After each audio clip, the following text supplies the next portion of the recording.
सिखों के प्रथम गुरु श्री गुरु नानक देव जी ने पूरी दुनिया को बराबरी, प्रेम और मानवता का संदेश दिया। वो हर धर्म को समान समझते थे, पर इसके विपरीत तुर्क और मुगल हमलावर खुद को सर्वश्रेष्ठ समझते थे। वो दोनों हाथों से मुल्क को लूट रहे थे और तलवार को मजहब की जबान बना पूरे हिंदुस्तान पर अपना परचम फहराना चाहते थे। बेरोक टोक लूटमार और मार काट के इस दौर में धर्म परिवर्तन से घबराकर कश्मीरी पंडित गुरु तेग बहादुर के पास मदद मांगने पहुंचे। तब 8 साल की छोटी उम्र में ही गुरु गोविंद सिंह ने कश्मीरी पंडितों के पक्ष में आवाज उठाकर अपने गुरु पिता को इस जुल्म के खिलाफ लड़ने की प्रार्थना की। पिता गुरु तेग बहादुर ने जुल्म का सामना किया और जब मानव अधिकार शब्द भी इजाद नहीं हुआ था, कश्मीरी पंडितों की रक्षा के लिए अपना जीवन बलिदान कर दिया। शीश कटा दिया पर झुकाया नहीं। पर इसके बाद भी धर्म परिवर्तन का ये जुल्म थमा नहीं। दशमेश पिता की जवानी के साथ साथ ही इस जुल्म के खिलाफ लड़ने का जज्बा भी जवान हो गया।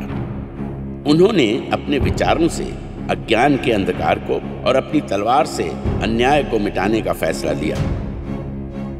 श्री अनंतपुर साहब में खालसा पंथ की स्थापना की और पूरी मुगलिया हुकूमत को झंझोड़ के रख दिया। लोगों के हक, सच और धर्म की आजादी के लिए उन्होंने अपना सब कुछ कुर्बान कर दिया, अपने 4 साहबजादे भी।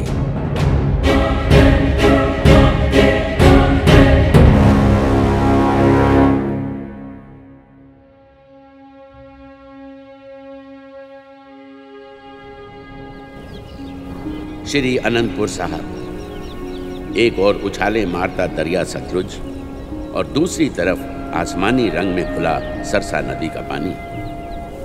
रंग बिरंगी हरी भरी वादी की गोद में गुरुजी के 4 साहबजादे हंसते खेलते बड़े हुए। वो नगाड़े की चोट पर खुली हवा में उड़ते और लोग देखते रह जाते।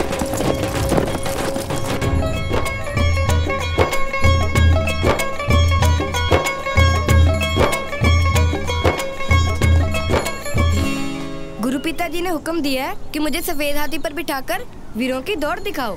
मेरा भी तो नाम लिया था। हाँ, वो कहते थे कि फतेह सिंह को भी साथ बिठा लेना। पर मुझे तो जल्दी।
डूबने से बचा है।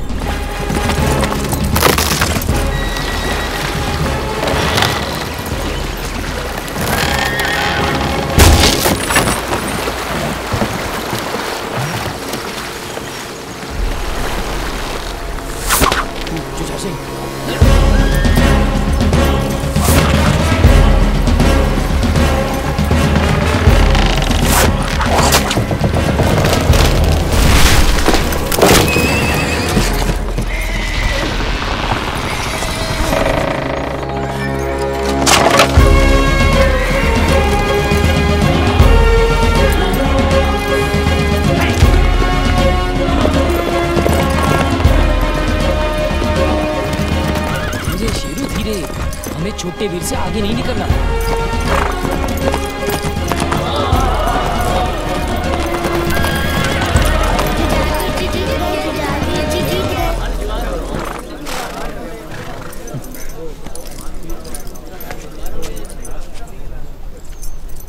गुलाब सिंह जी, अब हमें नीचे उतारो। ये हुक्म तो गुरु साहब ने मुझे नहीं दिया था। घुड़सवारी अच्छी कर लेते हो। एक ब्राह्मण फरियाद लेकर आया है। गुरु साहब ने आप जी को बुलाया है।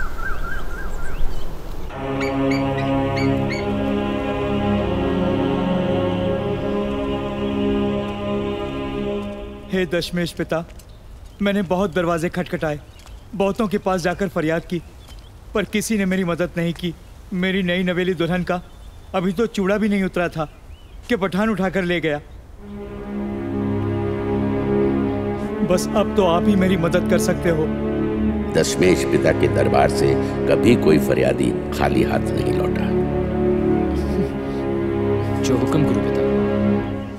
पहला अष्टपदियां कार्तीचा एक ओंकार सतगुर प्रसाद। जिन सिर सोहन पट्टियां मांगी पाए सिंदूर, से सिर काती मुन्नियन गल विच आवे तूड़। हमारे मुल्क पर हुए बाबर के हमले का श्री गुरु नानक देव जी ने अपनी बानी में बताया है कि कैसे सुहागनों के सिंदूर मिट्टी में मिल गए। जिनके सर पर सुंदर पट्टियां थी, कैसी उनकी बुरी हालत हो गई। लोगों के दर्द को अपने दिल में समोकर गुरु साहब ने बाबर को कहा था कि इतना कुछ देखकर भी तैकी दर्द ना आया। दादी माँ, इतना जालिम था बाबर? उसके राज में लोग इतने दुखी थे?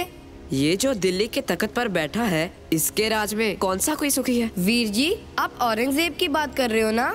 हाँ, उसी पत्थर दिल इंसान की। जुल्म करना तो जिसकी आदत बन चुकी है।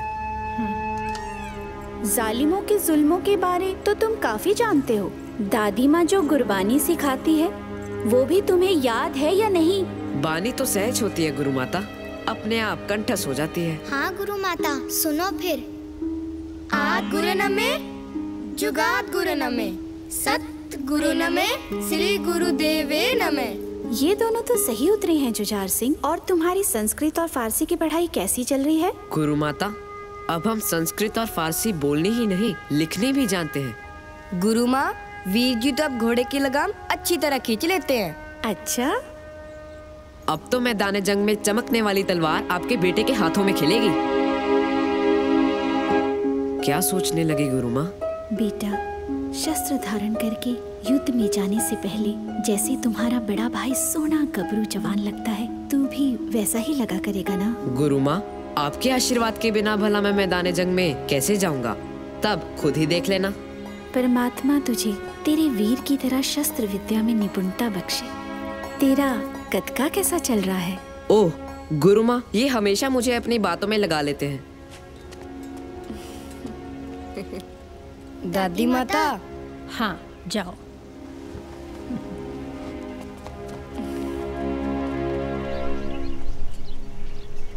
देवकीदास, गुरु पिता का आदेश है कि आगे से अगर तुम्हारी चोरू के साथ कोई छेड़खानी करे तो अपनी रक्षा खुद करनी सीखो। मैं वादा करता हूँ गुरु साहब जी का मैं बहुत शुक्रगुजार हूँ अजीत सिंह जी, जिन्होंने मेरी मदद के लिए आपको भेजा। वाहिगुरु जी का खालसा, वाहिगुरु जी की फतेह।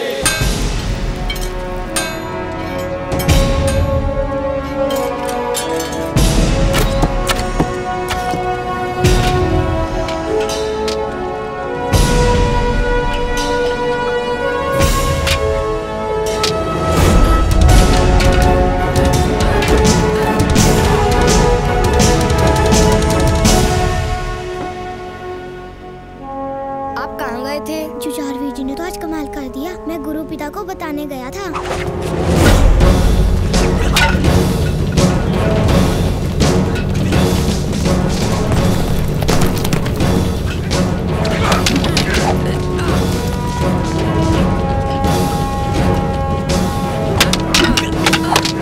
अजीत सिंह, जुझार सिंह तो आज पता नहीं क्या खा कर आया है। ये तो किसी के भी पाँव नहीं टिकने दे रहा। मेरा छोटा वीर अब जवान होता जा रहा है।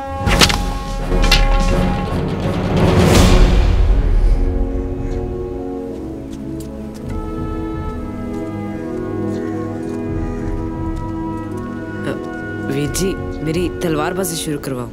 उस्ताद जी भी यही महसूस करते हैं। जुझार सिंह के शरीर में अब काफी फुर्ती है। तलवारबाजी के कई गुर तो मैंने अपने आप सीख लिए हैं। आप चाहो तो देख सकते हो। अच्छा जी। मेहर सिंह जी।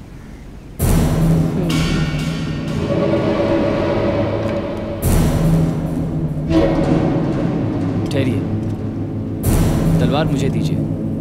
मेरे छोटे भाई ने कितने गुर सीख लिए हैं ये मैं खुद देखना चाहूंगा।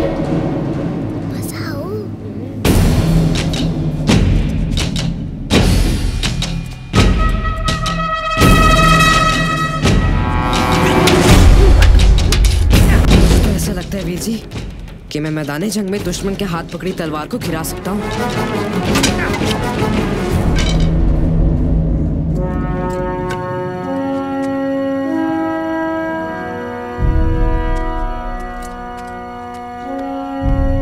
सोना भट्टी में तप चुका है, अब इसके कहने बनाना शुरू कर। लेकिन याद रहे, सिंह की कृपा करने के लिए उठती है, जुल्म करने के लिए नहीं। वीर जी, अब आप गतका जल्दी जल्दी सीखना, तभी मेरी बारी जल्दी आएगी। जाओ वीर जी, मैं नहीं बोलता आपके साथ। हमने मेरी तरफ की बात नहीं की जो जारवीर जी का साथ दिया। कैसे भाई? उनकी शिकायत पर आप गुदगुदी करने लगे। मेरे मिर्चों वाले हाथ अपनी आंखों को लगाकर तो देखो पानी निकलता है या नहीं। वीर जी, फतेह सिंह का दिमाग बहुत चलता है। हम इसे बाकी सेवकों की तरह संस्कृत पढ़ने काशी भेजेंगे। नहीं वीर जी, मैं आप सबको छोड़ के कहीं नहीं जाऊंगा। ठीक है, फिर नहीं जाना तो संगत की सेवा करनी पड़ेगी, भाई कन्हैया से भी बढ़कर। वीर जी, एक बार आप भाई कन्हैया जी के बारे में सुनाते सुनाते रुक गए थे, क्या बात थी वो? मैं बताता हूँ वीर जी। एक बार एक सिंह ने आकर शिकायत की, गुरुजी, युद्ध के बाद भाई कन्हैया जी जख्मी तुर्कों को भी पानी पिलाते हैं। भाई कन्हैया ने फिर कहा, गुरुजी, आपके सिंह शस्त्र चलाकर दुश्मन मारते हैं और मैं उनको पानी पिलाकर दुश्मन ही मारता हूँ। गुरु पिता ने मुस्कुरा कर कहा, कन्हैया, अब से मरम पट्टी भी साथ लेकर जाया कर। मैं भी गुरु पिता जैसा सन सिपाही बनूंगा। ये क्या गंगू, मैंने तुम्हारे पास बच्चों के लिए घी शक्कर भेजी थी, तू वैसे ही वापस ले आया? मैं क्या करता माता जी, आपके चारों लाल तो अंदर से दरवाजा बंद करके बैठे हैं, कहते हैं शाम तक हमें कोई ना बुलाए। ये जब भी चारों इकट्ठे होते हैं नया ही रंग ले आते हैं। माता जी, आपको पता है इस बार ये क्या करना चाहते हैं? कल मेरे पोते दरबार में उस आत्मा रूपी परमात्मा के बारे में गुणगान करेंगे, जिसके आने से धरती का अंधेरा छटा और रोशनी हो गई। वाहे गुरु वाहे गुरु वाहे गुरु वाहे गुरु वाहे गुरु वाहे सतगुरु नानक परगटिया मिटी तुंद जग जानन हुआ।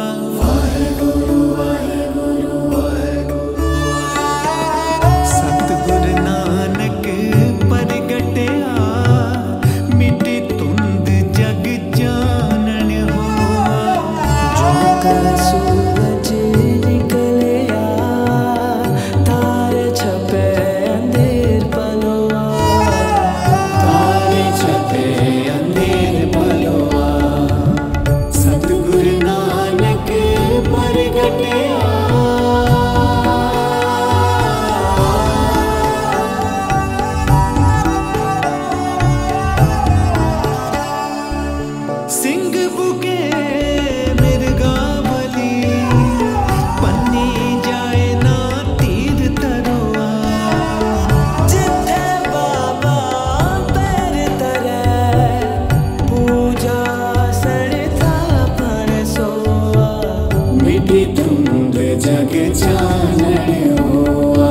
देखा, मेरे पोतों ने खुश कर दिया मेरे लाल को।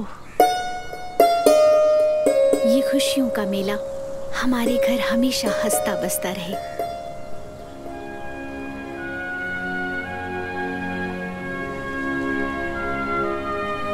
पर ये रौनकें बहुत दिनों तक नहीं रही। मुगलिया सल्तनत लोगों को जबरदस्ती धर्म बदलने के लिए कहती थी और दशमेश पिता का सजाया खालसा पंथ उसका विरोध करता था। इसलिए हर धर्म और हर जाति के लोग गुरुजी के साथ जुड़ते हैं और फक्र महसूस करते हैं। उनकी बढ़ती ताकत मुगलिया हुकूमत और पहाड़ी राजाओं की परेशानी का सबब बनती जा रही थी। सूबा सरहंद वजीर खान को शरद ऋतु में पसीने आ रहे थे। उसको कुछ समझ नहीं आ रहा था कि वो क्या करे। हम गुरु और उसके सिंगों से कई लड़ाइयां हार चुके हैं।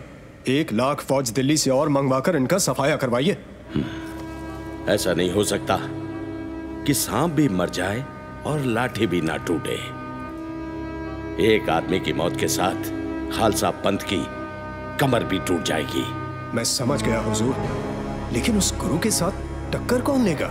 मुगलिया सल्तनत का सबसे ताकतवर सूरमा पेंडे खान।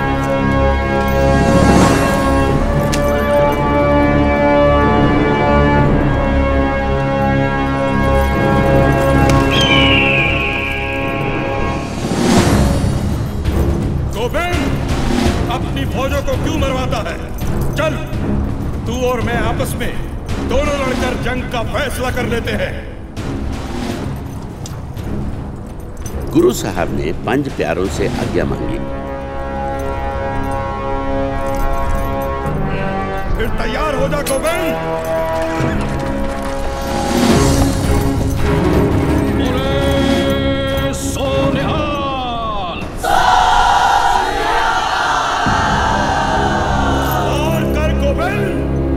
गुरु साहब ने कहा, खालसा कभी पहले वार नहीं करता। ललकारा तूने है पेंडे खान, वार मैं कैसे कर सकता हूँ? नहीं, पहला वार तू कर गोविंद। गुरु साहब ने कहा, सोच ले पेंडे खान, अगर वार करने की तमन्ना दिल में ही रह गई तो फिर क्या करेगा? तो फिर बचा अपने आप को। देखो दीना बेग साहब, पेंडे खान का तीर खालसा पंथ की कमर तोड़ने के लिए तैयार है।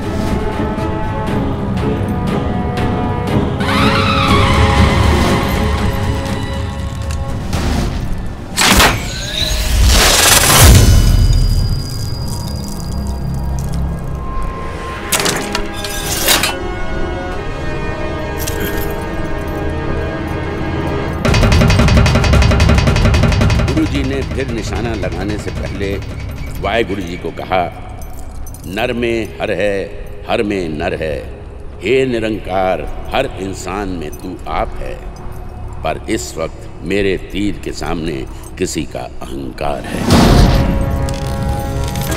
पेंडे खान की खबर सुन वजीर खान तिलमिला उठा। उसकी नजर फिर पहाड़ी राजाओं पर पड़ी। वजीर खान ने पैगाम भेजा है कि गोविंद की ताकत को खत्म करने के लिए हम उसके साथ हाथ मिला लें।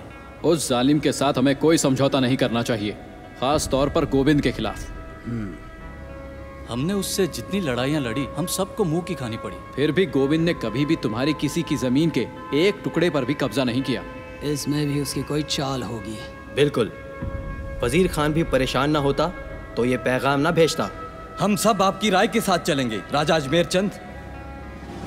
मुगलों और पहाड़ी राजाओं ने एक दूसरे के साथ हाथ मिलाकर आनंदपुर के किले को घेर धावा बोला और जंग शुरू हो गई। 6 महीने बीत गए। शरद ऋतु ने हर तरफ पांव पसार दिए। सिपाहियों में बीमारी फैलने लगी। मुगलों और पहाड़ी राजाओं के खजाने खाली होने लगे। सिपाहियों में बगावत दिन ब दिन बढ़ती जा रही थी। किले में भी हालत ठीक नहीं थी। 6 महीने से किले में खाने पीने का सामान ना के बराबर था। भूखमरी इस हद तक फैल चुकी थी कि 100 सिंहों ने गुरु साहब को छोड़ने का फैसला किया। गुरु साहब ने अपनी माताजी को उनके पास बात करने के लिए भेजा। तुम्हारे गुरु ने तुम्हारी विनती मंजूर कर ली है। बस इस बिदावे पर लिख दो कि तुम उनके सिख नहीं और वो आपके गुरु नहीं। हम लिखने के लिए तैयार हैं। यहाँ अब सिवाय भूखमरी और मौत के अलावा कुछ नहीं। इस किले को छोड़कर जाना ही अच्छा है। अगर कोई और सिंह आज से खुद को सिंह नहीं कहलाना चाहता तो वो भी इनके साथ बाहर जा सकता है।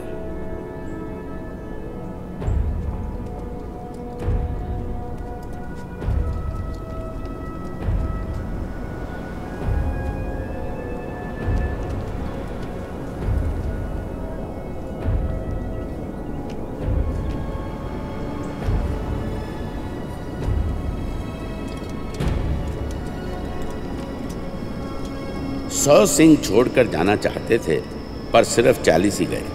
बाकियों के ज़मीर ने आज्ञा नहीं दी। सिपे सालार, वो सिंह जा रहे हैं। रुक जाओ, लगता है डर कर भाग रहे हैं। जाने दो।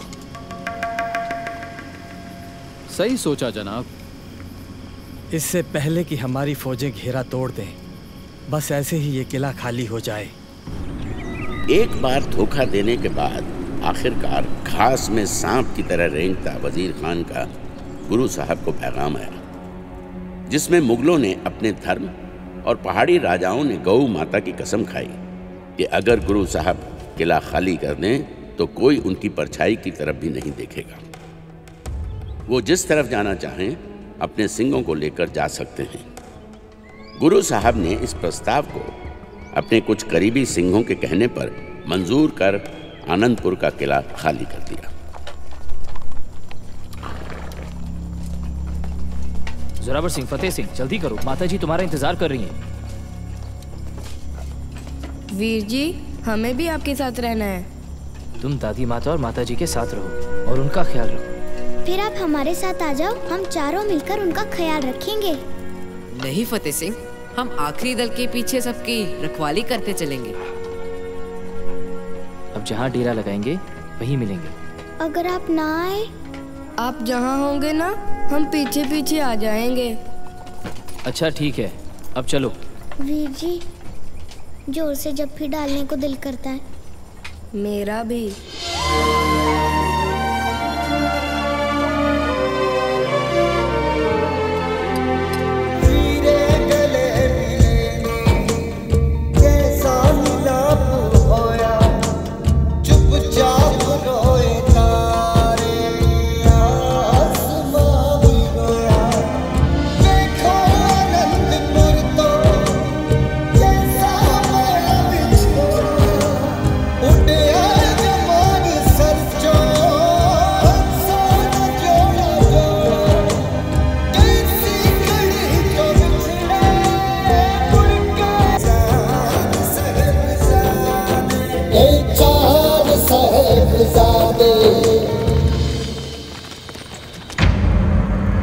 खान साहब, समझौते मुताबिक गुरु और उनके सिंगों ने शांतिपूर्वक किला खाली कर दिया। मुझे किले की ईंटें सर पर मारनी है?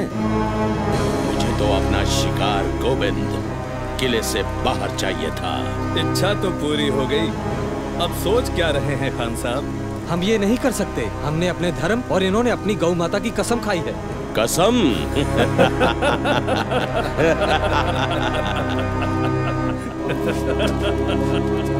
ये लोग जैसे ही कीरतपुर पार करने लगे, पीछे से हमला बोल दो।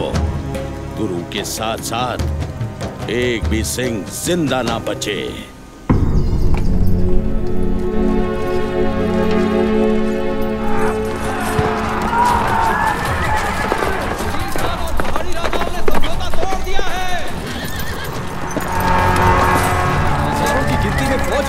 पीछा कर रही है।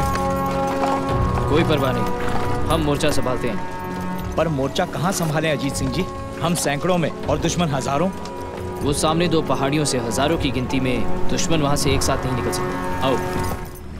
साथ संगत जी, गुरु साहब का आदेश है कि अमृत वेले को देखते हुए आशा दीवार दे दीवान सजाए जान।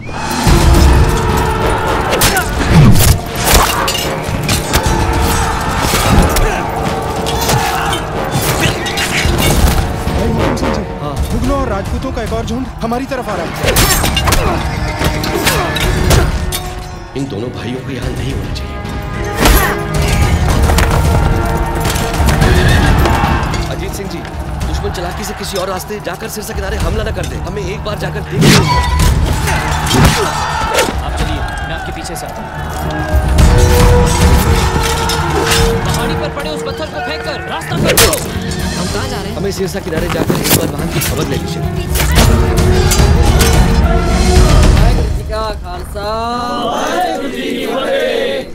भाई दया सिंह जी, हमारे आधे से ज्यादा सिंह शहीद हो चुके हैं। आपके साथ औरतें और बच्चे हैं। सिरसा का पानी चढ़ता जा रहा है। आप इनको नदी पार करवाना शुरू करो और अजीत सिंह जी को। अजीत सिंह जी नहीं आए, उनको इस जंग से बाहर लाना होगा।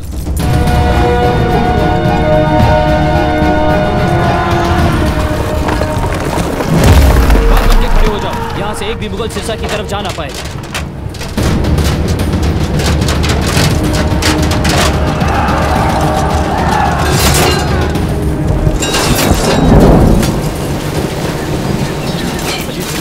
सिरसा नदी का पानी चढ़ता जा रहा है।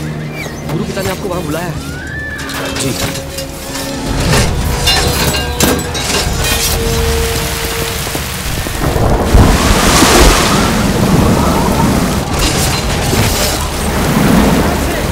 पानी का बहाव बहुत तेज है, कहीं आपके पैर ना उखाड़ दे। सिंहों का मोर्चा भारी पड़ रहा है। पहाड़ी पर चढ़कर उन पर पीछे से वार करो।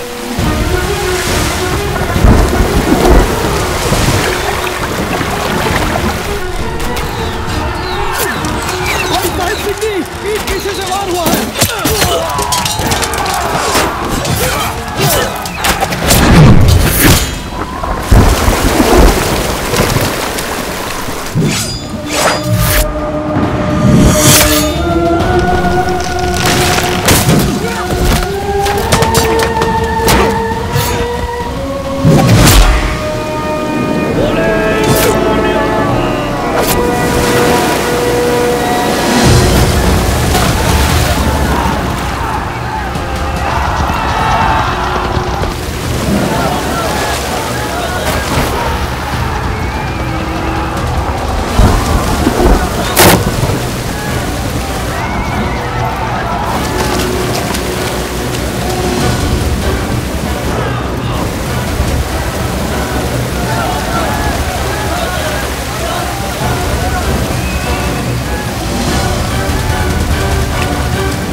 खान साहब, हम पुल की तरफ से इनका पीछा करते हैं।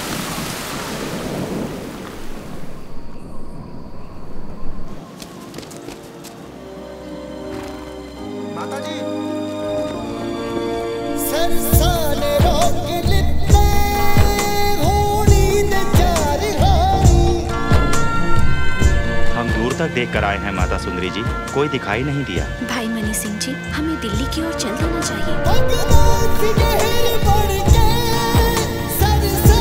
एक बार फिर देख कर आता हूँ, शायद अजीत वीरा या कोई और मिल जाए। यहाँ रुकना खतरे से खाली नहीं है माता जी, चलिए निकल चलते हैं। चलो बच्चों, गंगू ठीक कहता है, जैसी वाहिगुरु की मर्जी।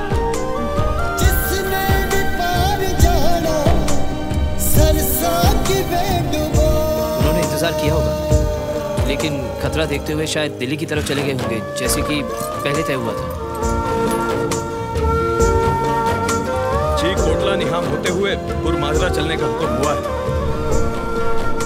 उस दिन अगर सिरसा नदी कहर न ढाती तो आज इतिहास कुछ और ही होता। गुरु साहब का परिवार एक दूसरे से बिछड़ गया। माताजी गंगू के साथ उसके गांव खेड़ी चली गई। चौधरी बुद्धू चंद ने गुरु साहब को अपनी गढ़ी में शरण दी, जहां से पहले भी वो एक लड़ाई लड़ चुके थे।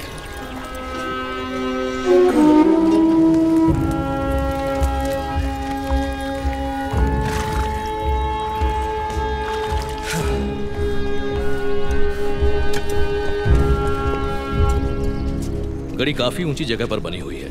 इसके 4 दरवाजे हैं। इन 3 दरवाजों से दुश्मन का आना जाना मुश्किल ही नहीं, असंभव है। केवल इस बड़े दरवाजे से आया जाया जा सकता है। इसके बाहर झाड़ियां और पहाड़ियां हैं। गढ़ी के हर तरफ हमारी नजर रहनी चाहिए। पर इस दरवाजे की ओर खास तौर से नजर रखनी पड़ेगी, क्योंकि दुश्मन अगर हमला करेगा तो इस तरफ से ही करेगा। हिम्मत सिंह जी, गढ़ी के चारों दरवाजे पर पहरेदार तो लगा दिए हैं, पर साधन फिर भी सीमित है। लेकिन हौसले तो बुलंद हैं। सुनकर खुशी हुई। अच्छा हुआ कि रास्ते में और हथियार ले लिए। बिल्कुल सही। आओ गुरु पिताजी के पास चलते हैं। हम लोगों को यहाँ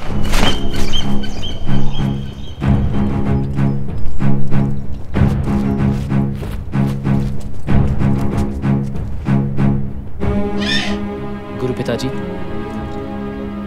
गढ़ी के चारों तरफ पहरेदार लगा दिए गए हैं। दशमेश पिताजी, आपके हुक्म अनुसार जख्मी सिंहों का इलाज चल रहा है। हम गढ़ी के आसपास कड़ी नजर रखेंगे।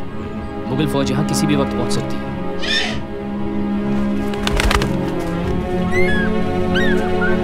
अजीत सिंह जी, हम असली पहरेदार को तो भूल ही गए थे।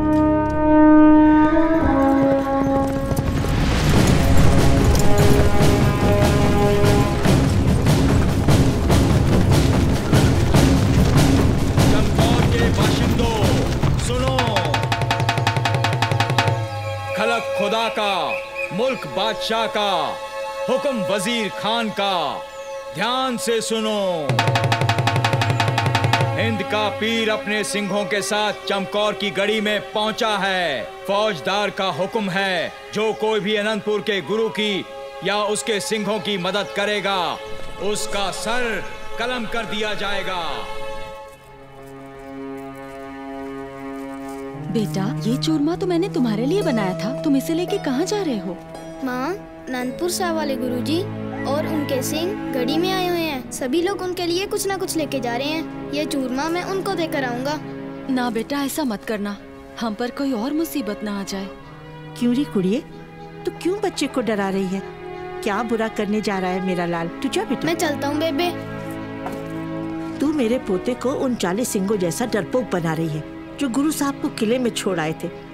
तुझे पता भी है जब वो भगौड़े घर गए तो घर वालों ने उनकी क्या हालत की? लो पहन लो चूड़ियाँ मेरी और संभालो अपना चौका चूल्हा। अपनी तलवार मुझे दो। मैं गुरु की सिंगनी बन के मैदान में डट जाती हूँ। मेरी बात तो सुनो। पीछे हट जा। जो गुरु का सिंह नहीं, वो सिंगनी का भी सिंह नहीं। मैं अपने गुरु के दुश्मनों से खुद लड़ूंगी। ओ मूर्ख, सर दे के तुमने खंडे का अमृत छका है। जुल्म से टक्कर लेने के लिए तुम्हें उन्होंने सिपाही बनाया और तुम उनको छोड़कर घर भाग आए हो। 40 को अन्न पकाने वाली घरवालियां बहुत याद आ गई। माता गुजरी का लाल भी तो पेट से भूखा था। शेर की गुफा में रहना तुम सबको रास ना आया गीदड़ो। बंदे बनने लगे थे।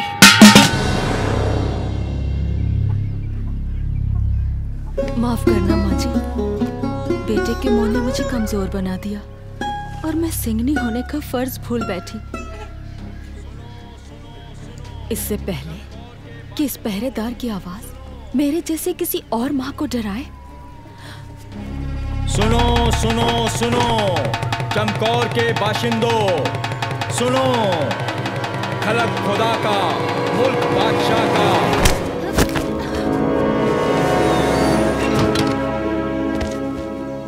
हे वाहिगुरु, सब पे मेहर कर।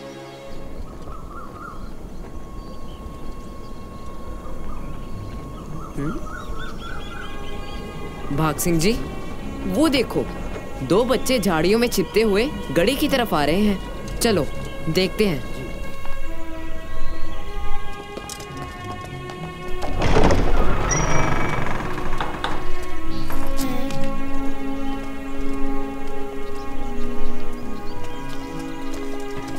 कौन हो तुम? हमने सुना है कि अनंतपुर साहब वाले गुरुजी फिर से गढ़ी में आए हुए हैं और मैं उनके लिए चूरमा लेकर आया हूँ। मैं घी शिकर।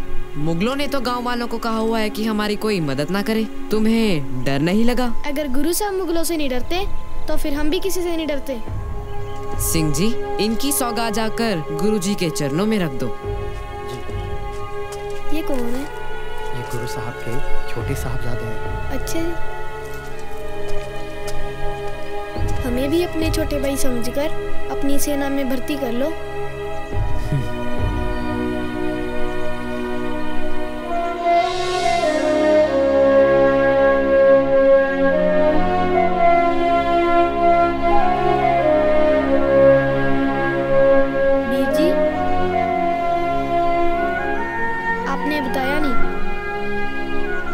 हमारी भूख और प्यास की चिंता की और खतरा मोल लिया। ये काम किसी योद्धा सूरमे से कम है? भाग सिंह जी, इन दोनों नन्हे योद्धाओं को हिफाजत से इनके घर तक पहुंचा दो।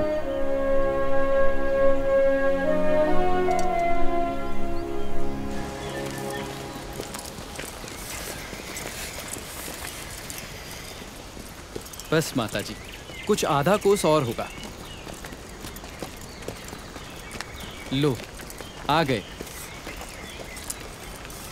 कुम्मा, ओ कुम्मा!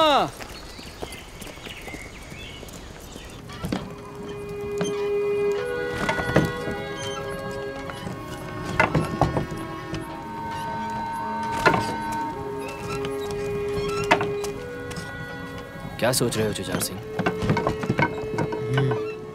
छोटे भाइयों की याद आ गई थी वीर जी। सरसा नदी के पानी को पता नहीं क्या सूझा, आज के दिन ही इतना चढ़ना था। फिक्र मत करो जुझार सिंह, माता जी और कुछ सिंह साहब हैं उनके साथ। अब तक तो वो दिल्ली पहुंच गए होंगे। गंगू, ख्याल रखना, नदी के साथ लगती पगडंडी पकड़ लेना, वो सीधा तेरे गांव खेड़ी को जाती है। पर चौड़ा रास्ता आसान नहीं और छोटा भी है, पर खतरे से खाली नहीं। उस रास्ते मुगल सेना आती जाती रहती है। वे गंगू, कुमार ठीक कहता है, रास्ता मुश्किल सही, पर हमें बच के चलना चाहिए। हम गुरु पिता, गुरु माँ और वीरों के पास कब पहुँचेंगे? हम सभी अलग अलग रास्ते की तरफ इसलिए हो गए हैं ताकि दुश्मन को गुमराह कर सकें। जैसे ही माहौल ठीक होगा, अजीत वीर जी हमें आकर ले जाएंगे, है ना दादी माँ? बस वो आप किसी मुसीबत में ना हो।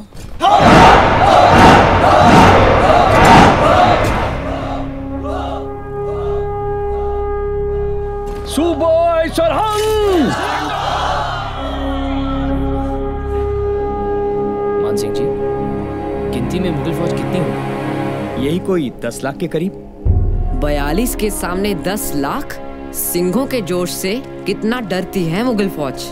वाह जुझार सिंह वाह! माँ पर तीर, पिता पर घोड़ा, ज्यादा नहीं तो थोड़ा थोड़ा, पर तुम तो थोड़े से भी कहीं आगे निकल गए। 1.25 लाख से 1 लड़ाऊं, तबे गोविंद सिंह नाम कहाऊं। अब बताएंगे दुश्मनों को कि एक सिंह 1.25 लाख के बराबर कैसे होता है। बोले सोनिहाल!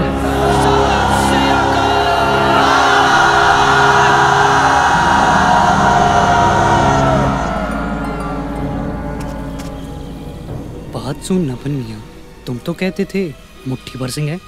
मुझे तो 100 की खबर थी, पर उनके जयकारे ने तो कान के पर्दे फाड़ दिए। मुझे तो ज्यादा लगते हैं। और सिंह आ गए होंगे। वो कितने होंगे? 100, 500, 1000? हम लाखों में हैं। मैं जनाब वजीर खान के साथ मशवरा करके आता हूँ। जा। तुम जाओ, मैं तो इतना जानता हूँ कि इनमें से कल एक भी नहीं बचेगा। गुरु साहब जानते थे उस रात को भला कैसे सोते।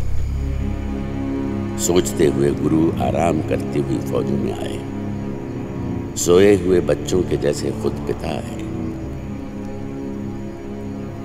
खोले दबे पांव टहल रहे थे सतगुरु। भक्ति से मुरीदों की बहल रहे थे सतगुरु। देखते हर एक को गुरु दीदारे तरसे।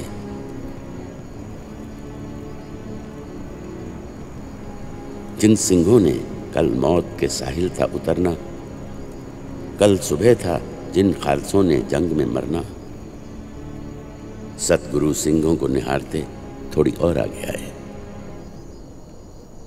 साहबजादे जहां दोनों ही सोए हुए पाए, जिगर के टुकड़ों से हुआ जबकि गुजरना मुश्किल हुआ, इस जगह से कदम आगे को धरना। सोचते थे कल दोनों ही परवान चढ़ेंगे, पर खुरदार मेरे सचकंद में तुम चैन करोगे।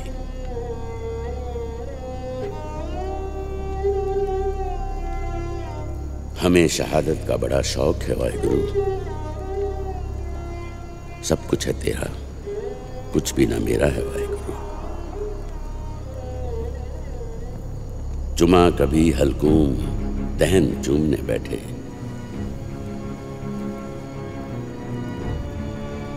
जैसे धरती पर सोए तो कमल चूमने बैठे।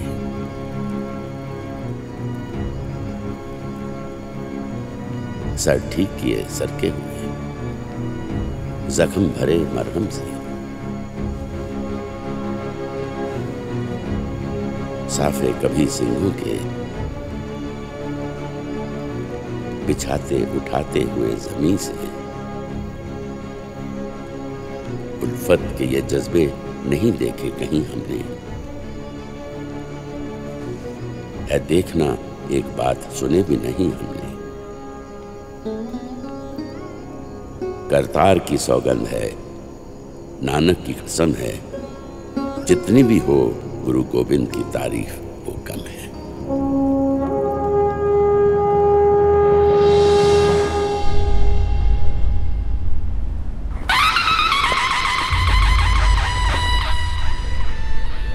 सिपाहियों, हमला करो। आगे बढ़ो।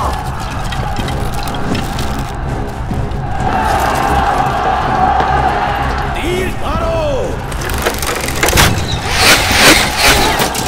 तीरों की बौछार लगातार करो ताकि गड़ी से सिंह बाहर ना आ सके और हमारे आदमी गड़ी तक पहुंच जाए।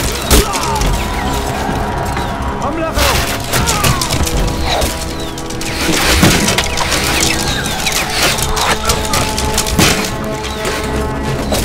गड़ी के दोनों कोनों पर जाके इनके पैरों पर तीर मारते हैं।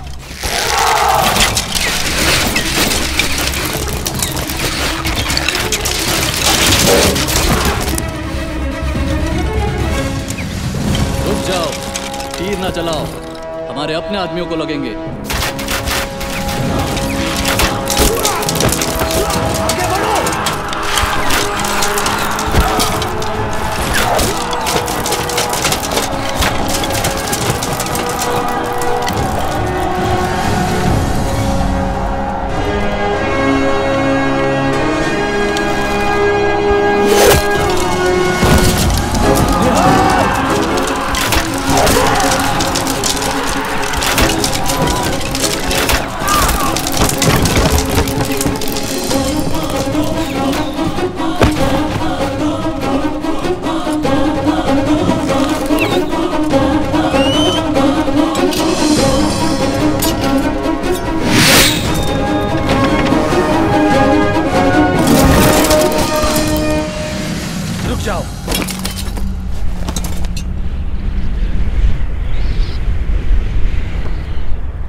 रणनीति बदलनी पड़ेगी।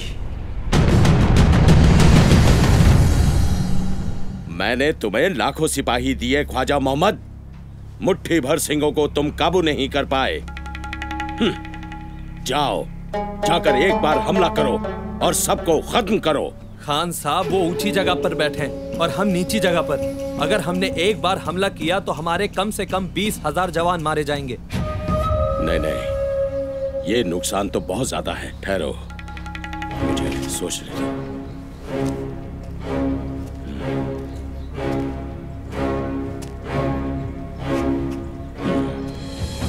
ऐसा करो, उनकी तीरों की मार से तुम सब 10 गज दूर रहो।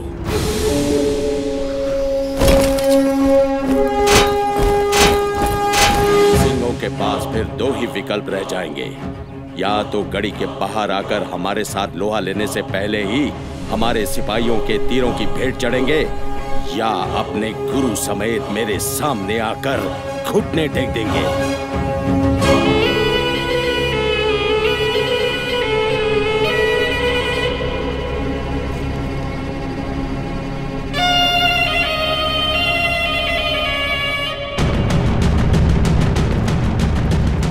समय आ गया है शहीदी पाने का।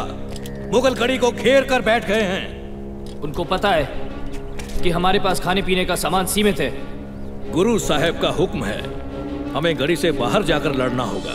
ठीक है, हम एक बार जाकर हल्ला बोल देते हैं। कम से कम सैकड़ों को धरती पर लिटा देंगे। हम सैकड़ों नहीं, हजारों को मारेंगे, लेकिन जैसे गुरु पिता का हुक्म है कि 5-5 सिंहों का जत्था मुगलों से युद्ध करने के लिए कड़ी से बाहर जाएगा। हम उनको इतना नुकसान पहुंचाएंगे जितना उन्होंने सपने में भी नहीं सोचा होगा। पहला जत्था लेकर मैं जाऊंगा। मेरे साथ 4 सिंह जाने के लिए तैयार हो जाए।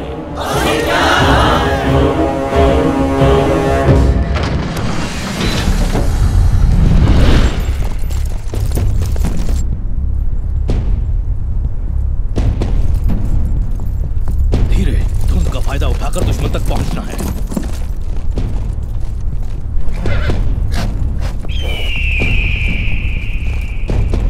सिंह आ रहे हैं, तू जाकर देख, तू जाकर देख।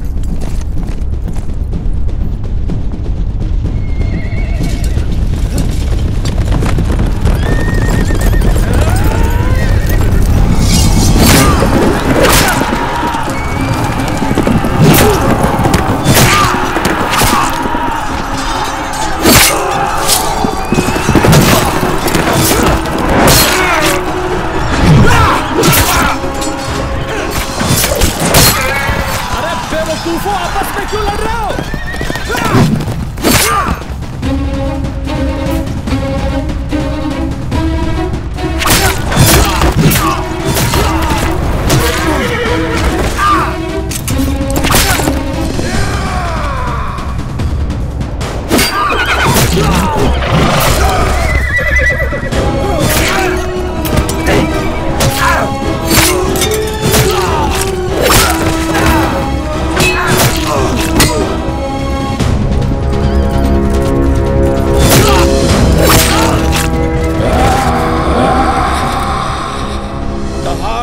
करो इसकी।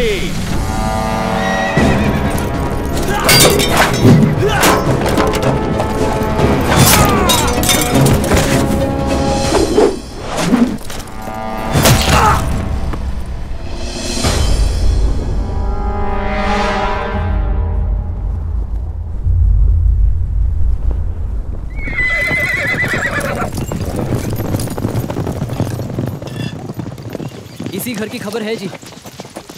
कोई है?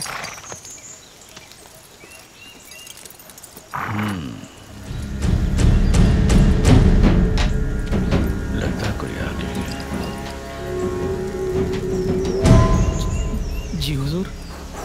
तूने अनंतपुर वाले गुरु के किसी परिवार वाले को या उनके सिंहों को देखा है? आपके पहले एक टोली आपके सिपाहियों की आई थी और वो भी यही पूछ रहे थे। मैंने उनको भी यही बताया था कि मैंने कोई सिंह नहीं देखा। लगता है बशीर खान की टोली होगी। चलो हम नदी किनारे छोटे वाले रास्ते से चलते हैं, वो हमें जल्दी मिल जाएंगे। छोटे रास्ते। हे वाहिगुरु, रक्षा करना। माताजी यहाँ थोड़ी देर आराम कर लीजिए।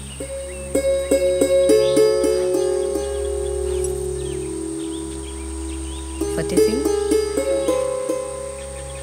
तो क्या सोच रहा है फतेह सिंह?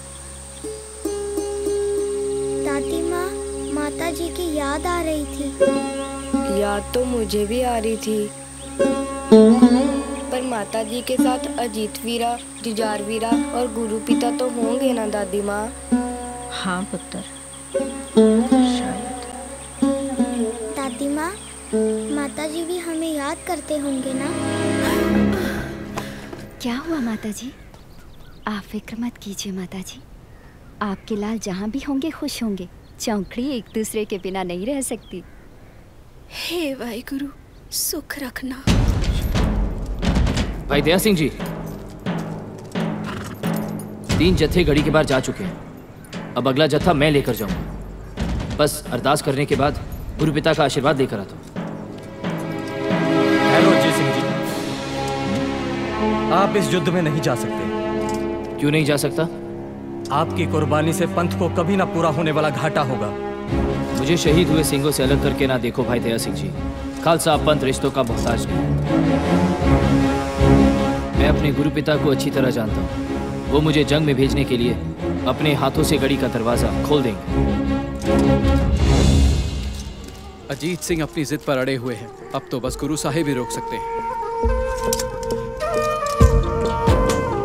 दिल पीड़ तो बचा नेड़ी लुका के पानी गुजरी दे पोते आनी सुने हो जरा कहानी जुल्फी घरेरे तो सानू बचोड़ आए जोड़न लुटोड़ आए जानन दे चार साए। कृपान भारी है ना? हाँ, इसलिए मैं गुरु पिताजी की बड़ी नहीं छोटी तलवार लेके जाऊंगा। ए चार साहिबजादे, ए चार साहिबजादे, ए चार साहिबजादे।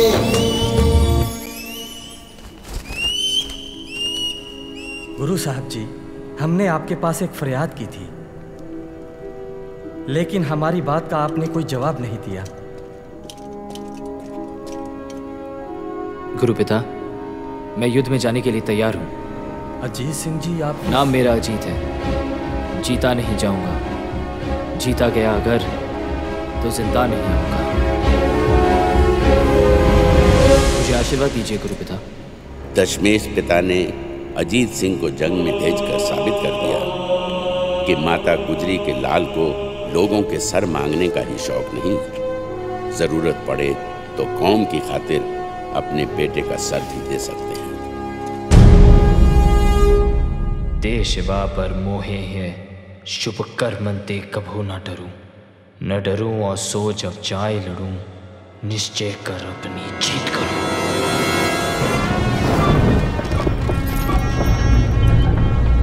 चलो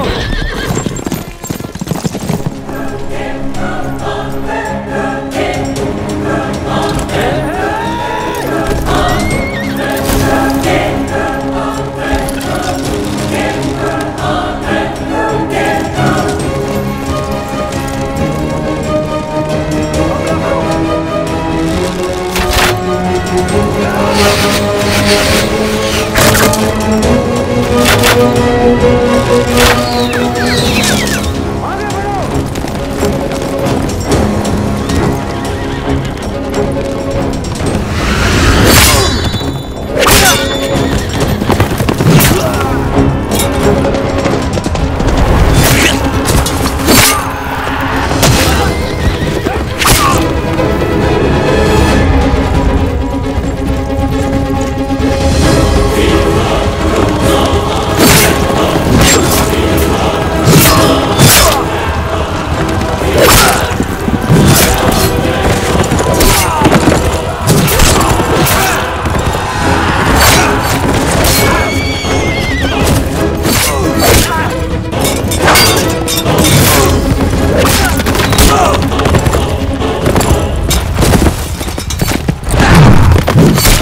जिस चीज की जरूरत हो ले आओ।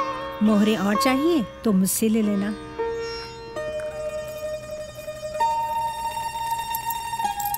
रख बेटा। माता जी, यहाँ भी तो सब कुछ आपका ही है ना, ये तकलीफ मत कीजिए, मैं रोटी बनाती हूँ।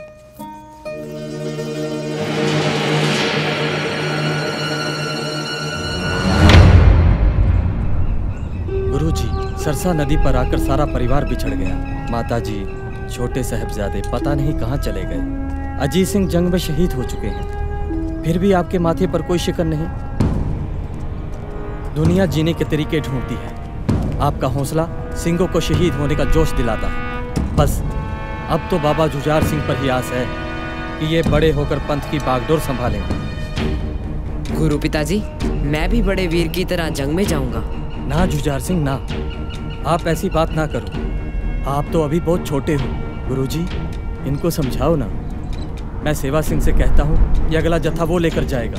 जत्थेदार जी, मानता हूँ कि मैं तलवारबाजी में पूरा निपुण नहीं, पर अनजान इतना भी नहीं कि 8-10 को मारकर मर न सकूं। गुरु पिताजी, आप मुझे आशीर्वाद दो।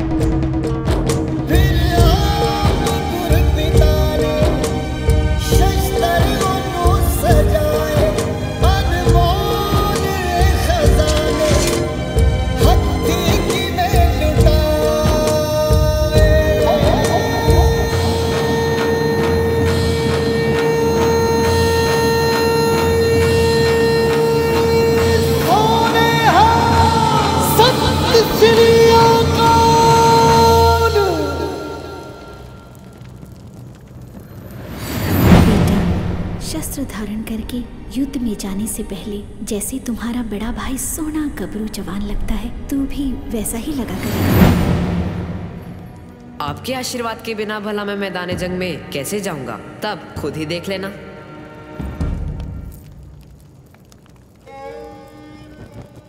गुरु माँ, आप यहाँ? हाँ, जंग पे जाने से पहले मैं अपने बेटे को मिलने आई थी। गुरु पिताजी के चरण स्पर्श करते वक्त मैं यही सोच रहा था कि काश आज मेरे पास मेरी गुरु माँ होती, मैं उनका भी आशीर्वाद लेकर जंग को जाता। डर तो नहीं लग रहा? माँ, मैं तो सर से पांव तक जोश में भर गया हूँ। मुझे फक्र है मेरे लाल, आज मेरा लाल जंग में लड़ने वाला योद्धा बन के नितरेगा।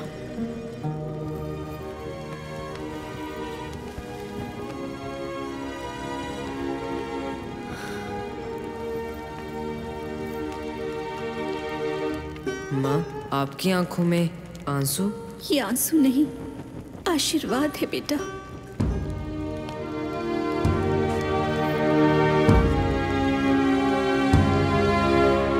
जिव जिव हुक्म तिवे तिवकार, नानक साची की साची कार।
दूसरा पुत्र है।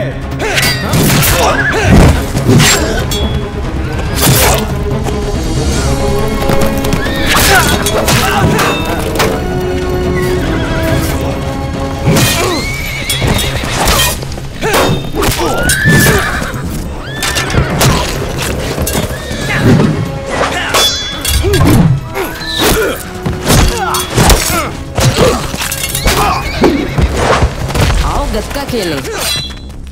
दूध के दांत अभी टूटे नहीं, और सुरमाओं से लड़ने आ गया है। बहुतों का शिकार कर चुका हूँ और 20 का भी और करूँगा।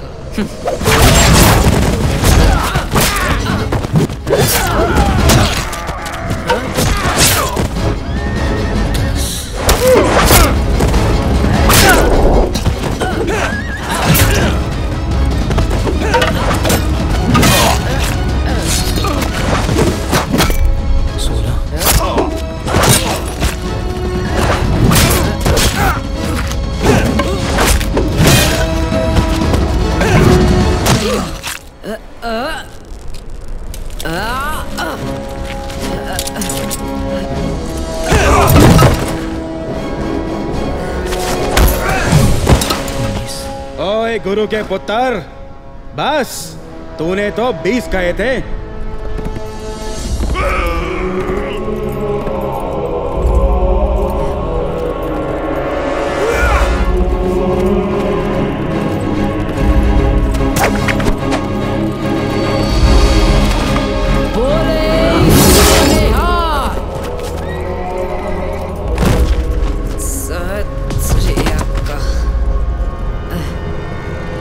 चलो।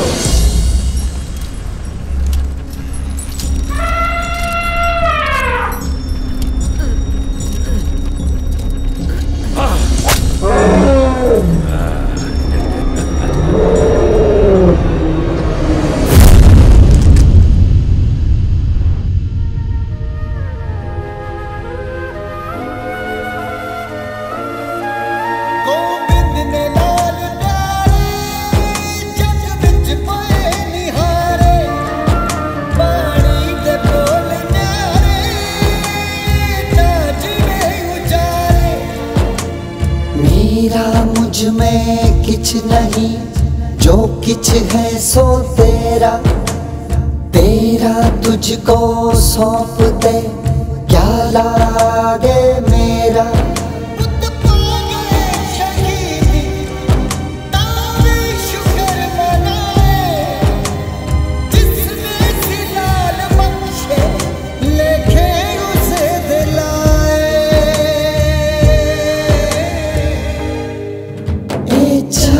साहेबजादे, ए चार साहेबजादे।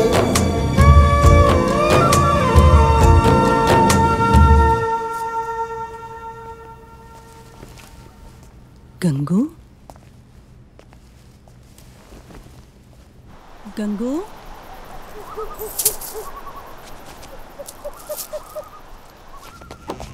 माताजी, लगता है कोई चोर आपकी गठरी ले गया।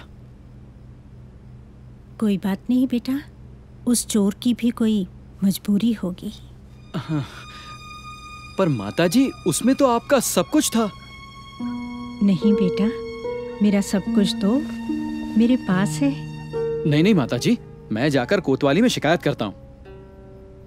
रहने दो बेटा, आजकल चोरों से ज्यादा लोग कोतवाली में लूटे जाते हैं। जैसे बोलो माताजी।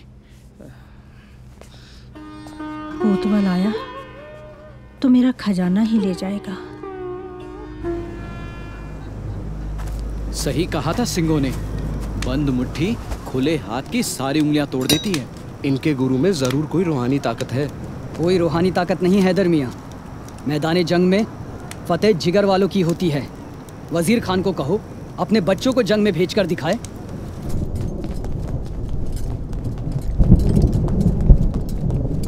मुगलों की तरफ से कोई हलचल नहीं है जत्थेदार जी। गुरु साहब ने फैसला किया है कि कल के जत्थे के साथ वो खुद जंग में जाएंगे। नहीं संगत सिंह जी, ये नहीं होना चाहिए। किसी भी कीमत पर हमें गुरु साहब को रोकना ही होगा। भाई दया सिंह जी, गुरु साहब ने पंच प्यारों को अमृत छकाकर खालसा पंथ बनाया। हाँ, इसका मतलब पंच प्यारे ही पंथ और पंथ ही पंच प्यारे हैं। बिल्कुल।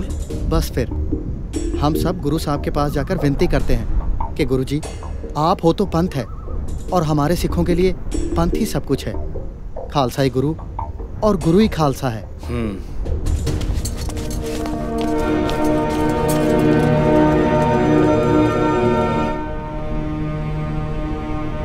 गुरु साहब जी, पंच प्यारों को खंडे बाटे का अमृत छकाकर आपने ये अधिकार उनको दिया था कि जब कभी भी पंथ के सामने सवाल उठे तो पंच प्यारों के फैसले को अटल माना जाएगा।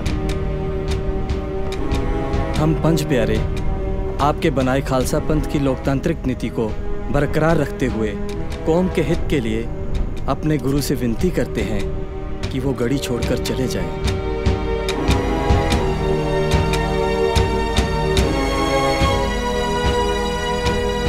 वाहिगुरु जी का खालसा, वाहिगुरु जी की फतेह।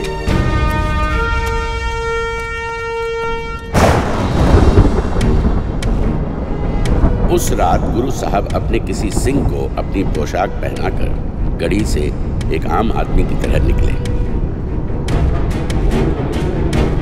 उनके साथ भाई दया सिंह, धर्म सिंह और भाई मान सिंह थे। लेकिन जाते जाते भी योद्धा की तरह दुश्मनों को ललकारते हुए गए। ताली ठोक कर कहा, हिंद का पीर जा रहा है, कोई रोक सकता है तो रोक ले। ये सुनकर मुगलों में भगदड़ मच गई। तूफान के कारण मशालें बुझ गई। कौन है? कौन है उधर? उधर से आवाज आई, सुनो। अरे कुछ दिखाई नहीं दे रहा है, इसे सुनाई भी नहीं दे रहा है। घनी काली रात थी, किसी को समझ में नहीं आ रहा था कि क्या हुआ। मैंने शायद ठीक सुना है, फौजदार को जाकर कहता हूँ।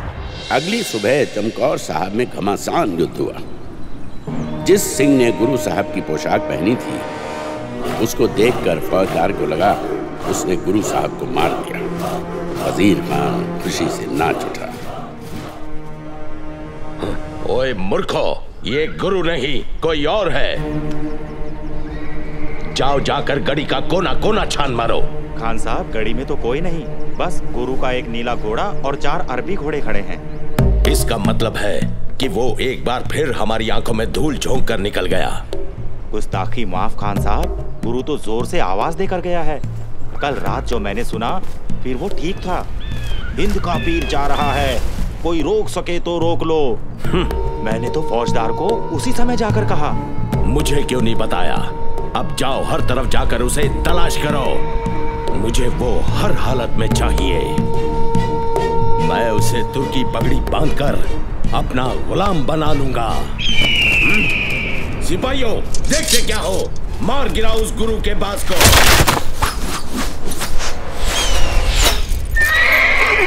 आपकी इज्जत पर हाथ डाला है जनाब, छोड़ेंगे नहीं।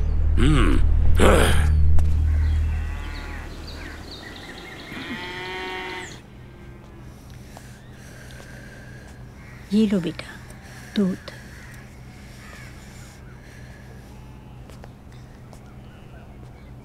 दादी माता, गंगू अजीत वीरे को संदेश पहुंचा के आ गया। तू भी अपने दादाजी की तरह बात को भूलता नहीं।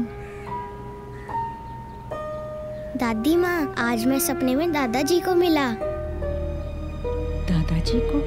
हाँ, वो दिल्ली चांदनी चौक में रहते हैं। उन्होंने वहाँ बहुत बड़ा महल बनाया है। हाँ, और महल का रंग सफेद है। हाँ हाँ, सफेद ही है। गल सुनो, तुम दोनों ने एक ही सपना कैसे देख लिया? ये छोटू शैतान है माँ, इसने छिपकर मेरे सपने को देखा होगा। दादी माँ, पहले मैंने बताया ना आपको, इन्होंने छिपकर मेरा सपना देखा है। चल बता, वहाँ और कौन कौन था? अजीत वीर जी और जुझार वीर जी। हाँ, ये बिल्कुल ठीक कहता है माँ जी। अजीत वीर जी और जुझार वीर जी भी वहीं रहते हैं। जुझार वीर जी ने तो कत्का छोड़ दिया और आजकल वो तलवारबाजी सीखते हैं। हाँ दादी माँ, और अजीत वीर जी ने मुझे कहा कि सरहद के इलाके में कुछ दीवारें बहुत पुरानी हैं, बाबर से भी पहले की। तुम और फतेह सिंह ध्यान से खेला करो, कहीं कोई दीवार तुम दोनों पर न गिर पड़े। ना पुत्र, शुभ शुभ बोला करो। इस तरह के बुरे अल्फाज नहीं जुबान से निकाला करते। हे वाहिगुरु, सुख रखें। गुरु गोविंद सिंह।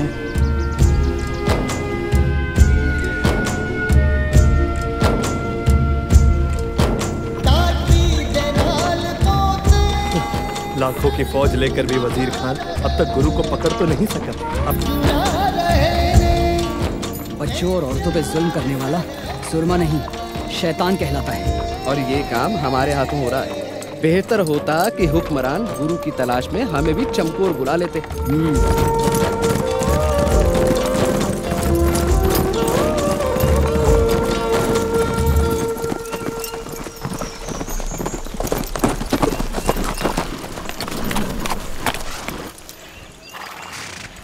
ओए, तुम कहाँ जा रहे हो? अगले गांव किसी को मिलने जा रही हूँ। क्या नाम है तुम्हारा? भागो, बीबी भागो। तुम में से किसी ने अनंतपुर वाले गुरु को देखा? हाँ, दिन रात देखती हूँ। अभी अभी देखा। कहाँ? तू भी अपनी आंखें बंद करके ध्यान लगा, तुझे भी गुरु साहब दिखेंगे। ओए सिखड़िए, तुझे ये तलवार दिखाई देती है? अगर कुछ पता है तो बता, हमें उसे गिरफ्तार करने का हुक्म हुआ है। पहले 2 गज तो छलांग मार ले, फिर 6 गज भी मार लेना। क्या मतलब है तेरा? पहले गुरु के सिंगनी को तो पकड़ कर दिखा, फिर गुरु को भी पकड़ लेना।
देने वालों, जाओ, गीदड़ों की तरह अपने घरों में छिपकर बैठ जाओ। जिन सिंहनियों ने बलवान शेरों को जन्म दिया है, वो पबक मारकर जालिमों के भी सीने चीर सकती हैं। बोले सो निहाल। अगर थोड़ी सी भी आपको शर्म है तो डूबकर मर जाओ, नहीं तो जाकर अपने गुरु के चरण पकड़ो और माफी मांगो। हम 40 ने ना माफी और गलती की है। साहिब मेरा नीत नवा, सदा सदा दातार, मेरा दातार तो बख्शनहार है। माता जी, हमें उस दातार परम कृपा निधान जी के चरण शरण ले जाओ। जरूर लेकर जाऊंगी, मैं तुम्हें उनसे मिलवाऊंगी। दिल जब अंतर्ध्यान होकर अपनी आंखों से देखता है तो मुझे अपने गुरु के साक्षात दर्शन होते हैं। हमारी उनसे मुलाकात जल्द होगी।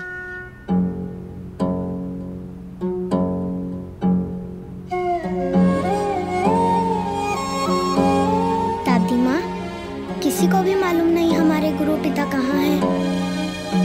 नहीं बेटा, मेरा गोविंद मेरे पोतों के सवालों में और अपनी माँ के ख्यालों में पता नहीं कहाँ गुम होकर रह गया।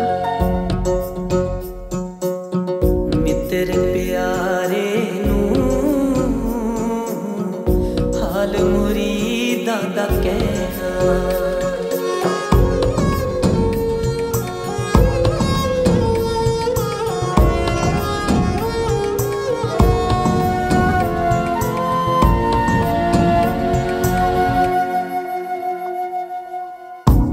बिन रोग रजाइयां दा ओढ़न, नाग निवासां दे रहना, नाग निवासां दे रहना। मित्र प्यारे नू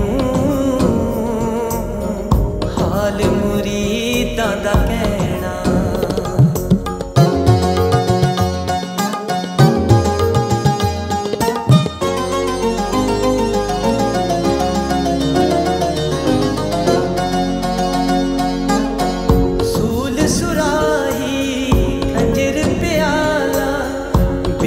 कसाइयां दा सैना,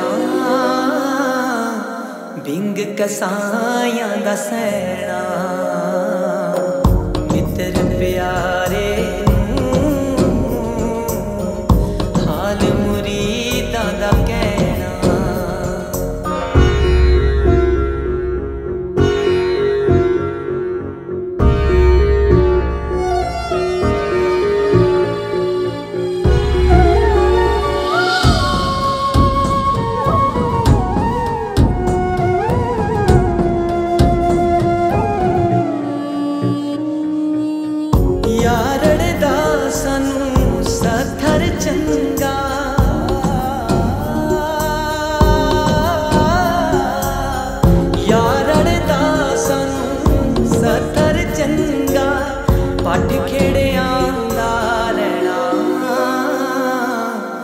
हथ खेड़ियां दा रहना मित्र प्यारे नूं हाल मुरीदां दा कहना।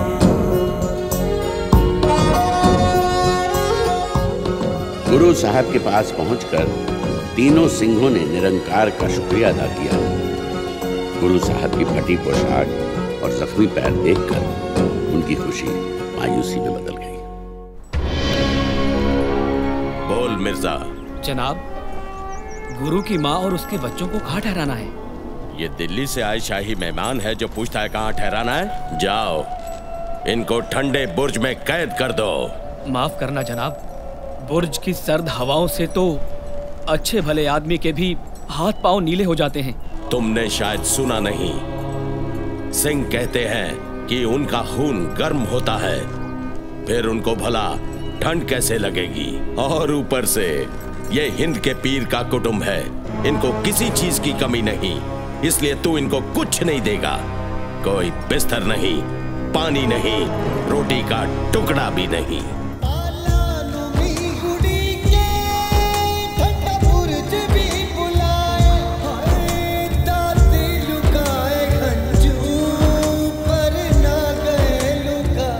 दादी माँ, गुरु पिता की माता होकर आपकी आंखों में उदासी। इधर देखो, हम उनके बच्चे हैं, हम तो बिल्कुल भी नहीं घबराए। और आपने ही तो हमें सिखाया है कि अकाल पुरख का भाना मीठा करके मानना चाहिए। फतेह सिंह, चल दादी को याद कराएं।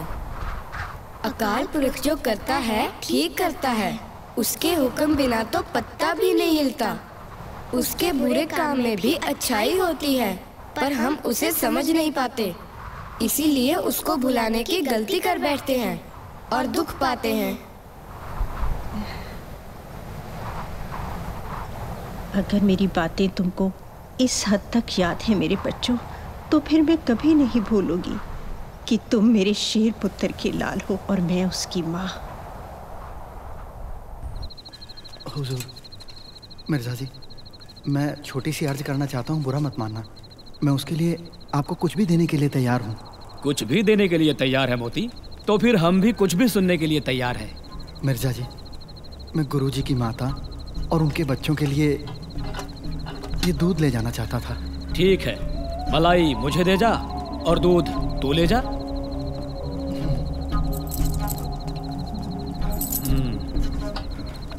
ओए मोती रुक, इस मलाई का मक्खन कैसे बनेगा? चल वापिस। खान साहब, आज मेरे पास यही है, कल मैं अपनी घरवाली के सारे गहने ले आऊंगा। चल गहने ले आएगा। हाँ। वो तो आज के हिसाब में गिने जाएंगे, कल के हिसाब में क्या देगा? कुछ तो करूंगा ही। कल गहने याद से ले आना, जा। हे वाहेगुरु, माताजी और बच्चों की सेवा देने का तेरा लाख लाख शुक्र है। माताजी, आपके और बच्चों के लिए दूध लेकर आया हूँ। मोती की ये छोटी सी सेवा कबूल कर लो। हाँ।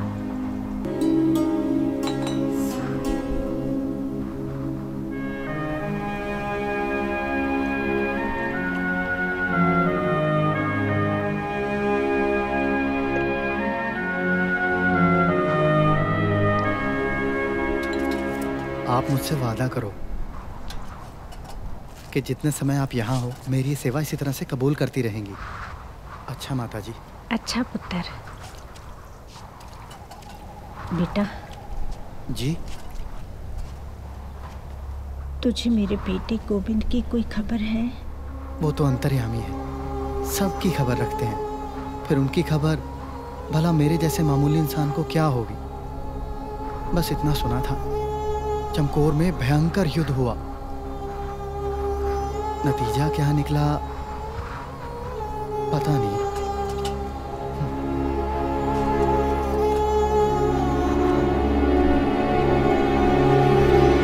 माताजी, एक बात समझ में नहीं आई। कौन सी बात? एक तरफ तो वजीर खान के सिपाही हाथ में नंगी तलवारें लिए गुरु साहब का सर कलम करने के लिए उन्हें जगह जगह ढूंढते फिरते हैं, और दूसरी तरफ उसी के इलाके में 2 मुसलमान भाइयों ने गुरु साहब को बड़ी इज्जत से अपने घर में रखा था। बंदे बड़े नेक हैं। नेक हैं और अनेक हैं। अनेकों उनके भगत हैं, सैकड़ों उनकी फौज में सिपाही हैं। कईयों को तो गुरु साहब ने अपनी फौज का मुखिया तक बना रखा है। गुरु साहब किसी मुसलमान या इस्लाम के खिलाफ नहीं हैं। वो तो उस कट्टरवादी सोच का विरोध करते हैं जो कमजोर और मजलूम लोगों का धर्म परिवर्तन करके उनका धन दौलत लूट रही है। गुरु साहब, औरंगजेब और उसके दूत वजीर खान में जो लड़ाई चल रही है वो किसी सिख या मुसलमान की लड़ाई नहीं है। ये तो अच्छाई की बुराई से लड़ाई है जो हमेशा चलती रहेगी। इसी अच्छाई बुराई का सबक पढ़ाकर आपने कई भटके हुए सिंहों को सीधा रास्ता दिखाया। इस काज के लिए खालसा पंथ आपका हमेशा ऋणी रहेगा माता जी। मैं तो अपने गुरु की एक छोटी सी सिपाही हूँ जिसने अपनी नजर अपने गुरु के फरमान पर टिका रखी है कि कब मेरे दशमेश पिता मुझे हुक्म दें और मैं दुश्मनों के साथ भिड़ जाऊं। खान साहब, बुजुर्ग औरत और बच्चों को गिरफ्तार करना तो हमारे उसूलों के खिलाफ है। क्या उन्होंने सरहद में जाकर कोई बगावत की? उनका कसूर क्या है? उनका कसूर है कि वो बागी गोविंद की माँ और उसके बच्चे हैं। उस बागी गोविंद ने हमारी नाक में दम कर रखा है। मैंने उसे गिरफ्तार करने के लिए उसके परिवार को हिरासत में लिया है। पर ध्यान रहे, बच्चों और माँ पर कोई आंच नहीं आनी चाहिए। अगर कोई ऊंच नीच हुई तो हमें मजबूरन हरफिया बयान का दस्तावेज दिल्ली भेजना पड़ेगा।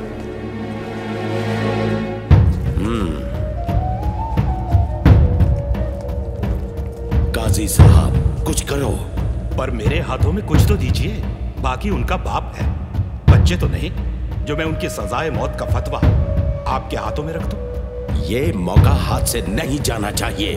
एक ही तरीका है, ना आपको फतवा लेने की जरूरत पड़ेगी और ना ही मुझे देने की। क्या? और आप गोविंद से भी अपना बदला ले पाएंगे। वो कैसे? अगर बच्चों से हमारा धर्म कबूल करवा लिया जाए तो। जब उसकी औलाद ही हमारा धर्म कबूल कर लेगी तो उस गुरु के लिए इससे बड़ी कोई और हार हो नहीं सकती। लेकिन मैं अपने बच्चों के साथ क्यों नहीं जा सकती? बेकार की जिद मत करो माताजी। हमें तो जैसा हुक्म मिला हम वैसा ही कर रहे हैं। चलो चलो, तुम क्यों वक्त बर्बाद कर रहे हो? बच्चों को लेकर चलो।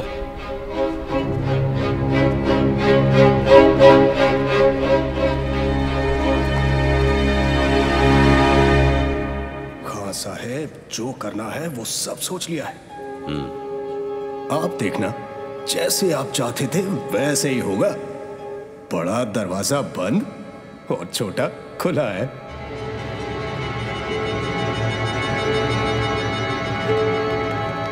सिपाही बच्चों को लेकर यहाँ आ रहे हैं। हमारे सिपाही सर झुकाकर दरबार में आएंगे। बच्चे भी उनकी नकल करेंगे। हिंद के पीर के बच्चे सुबह इस सरहद नवाब वजीर खां के सामने आते ही सर झुकाएंगे।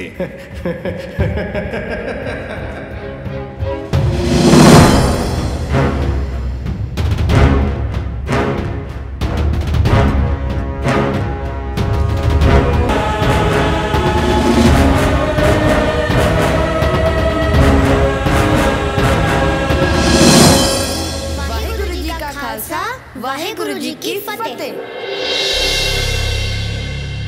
इन बच्चों ने क्या कहा? भाई यहाँ आकर तो हर कोई सलाम करता है। भाई बच्चों से बहुत बड़ी गलती हुई है। ये सरहद के नवाब वजीर खां का दरबार है। यहाँ आकर कोई भी शख्स किसी गुरु की फतेह नहीं बुला सकता। चलो बच्चों, नवाब साहब से माफी मांगो और अदब से सर झुकाकर सलाम करो। हम वाहेगुरु में ही यकीन रखते हैं। उस परमात्मा आगे ही झुकते हैं जो आत्मा के रूप में हर किसी के अंदर बसा है। उसके बिना हम अपना सर और किसी के सामने नहीं झुकाते। ये काफिरों की बोली है। काफिर वो जो तलवार की नोक पर अपना धर्म किसी पर थोपे। काफिर वो जो अपनी ताकत का गलत इस्तेमाल करे। जो ईमान का पक्का वही सच्चा मुसलमान। जिसके दिल में दगा वो काफिर बेईमान। और 6 लफ्जों में हमें बेईमान कह रहे हो? अब हमें हमारे धर्म की शिक्षा दोगे? हमें तो हमारे सिख धर्म का पता है काजी साहब। हमारा धर्म किसी को गुलाम नहीं बनाता। हमारे गुरु पिता ने हमें यही सिखाया है। बच्चों, तुम्हारे गुरु पिता को गिरफ्तार करने के लिए मेरे सिपाही चारों दिशाओं में फैल चुके हैं। जैसे रोशनी को कोई कैद नहीं कर सकता, वैसे ही गुरु पिता को पकड़ने वाला सूरमा अभी पैदा नहीं हुआ।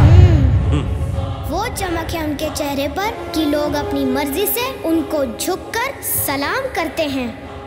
अगर आपका भी कभी उनसे सामना हो गया तो आपका सर भी अपने आप उनके आगे झुक जाएगा। क्या हुआ खान साहब? गुरु पिता के दर्शन हुए लगते हैं। खामोश!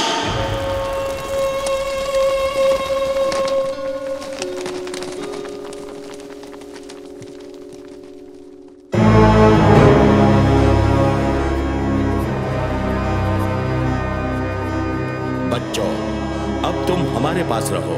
मैं वादा करता हूं कि तुम्हारी हर जरूरत पूरी की जाएगी। वैसे भी अब तुम जाओगे कहां?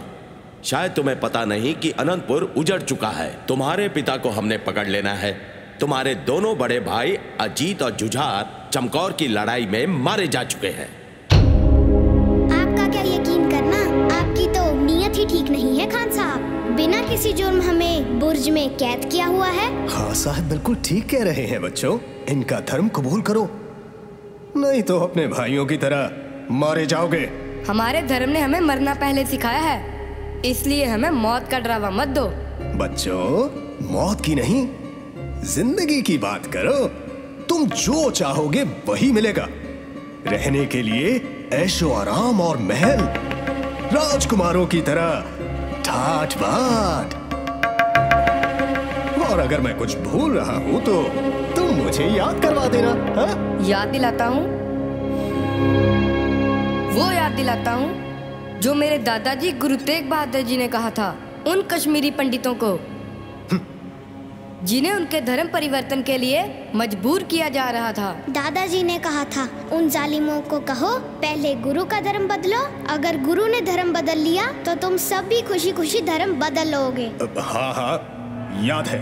तो फिर जिनके दादाजी ने किसी का धर्म बचाने के लिए अपना शीश दे दिया, आप उनके पोतों को अपना धर्म कबूल करने के लिए कह रहे हो? सोच लो, कहीं कोई गलती तो नहीं कर रहे।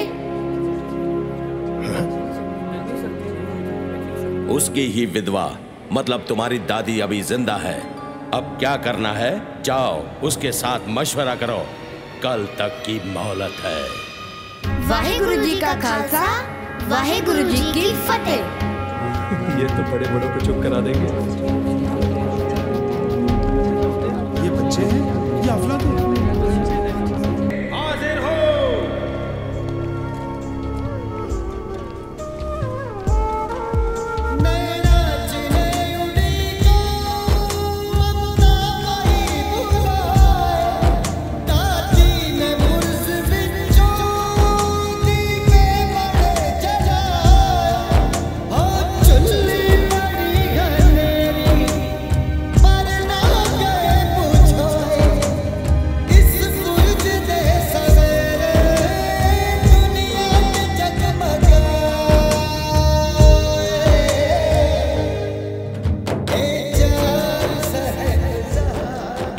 कोई मामूली बच्चे नहीं हैं। मुझे नहीं लगता कि वो मानेंगे। मैं सब मनवा लूंगा। खान साहब, ना भूलो, उनके खिलाफ कुछ भी करने के लिए आपको दरबार की सहमति भी चाहिए।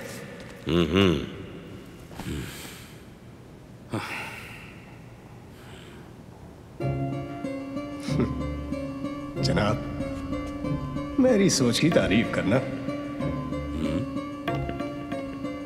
कल आप दरबार में नवाब मलेर कोटला को बुलाएं। क्या कहा? उसका भाई खाजर खान सिंघों की झड़प में रोपर के पास मारा गया था और उसके दूसरे भाई निहार खान को सिंघों के गुरु ने अपने हाथों से चमकौर की लड़ाई में मारा था। हमने पहले क्यों नहीं सोचा? मेरा काम तो उसी ने ही कर देना है। अरे भाग्यवान, माता और बच्चों के लिए दूध लोटे में डाल दिया। थोड़ा और कर लेने दो। मैंने आज खजूर और इलायची भी डाले हैं। आपने छीकू में रखे गहने उठा लिए? चुप क्यों हो? क्या बात है? गहने तो मिर्जा ने कल के हिसाब में जोड़ रखे हैं, आज क्या दूं? आप उसे ये घर दे दो, हम सराह में जाकर गुजारा कर लेंगे। लेकिन भगवान के लिए इस दूध की सेवा में कोई विघ्न न पड़ने दो।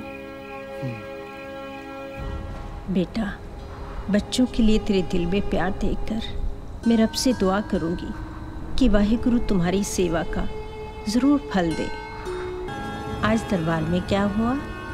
होना क्या था दादी माँ, हमको हमारे दादाजी की कुर्बानी याद थी, वो भूल चुके थे। डराने के लिए हमें ये भी कह रहे थे कि हमारे दोनों बड़े वीर चमकौर की लड़ाई में मारे जा चुके हैं। बस इतना सुना था, चमकौर में भयंकर युद्ध हुआ, नतीजा क्या निकला पता नहीं। दादी माँ? हाँ हाँ बच्चों, तुम ठीक कहते हो। वो जो मुंह में आए कह देते हैं, ये नहीं हो सकता। हम बहुत जल्द उनके पास जाएंगे। आज हमारे बीच नवाब मलेर कोटला जनाब शेर मोहम्मद खान साहिब हाजिर हुए हैं,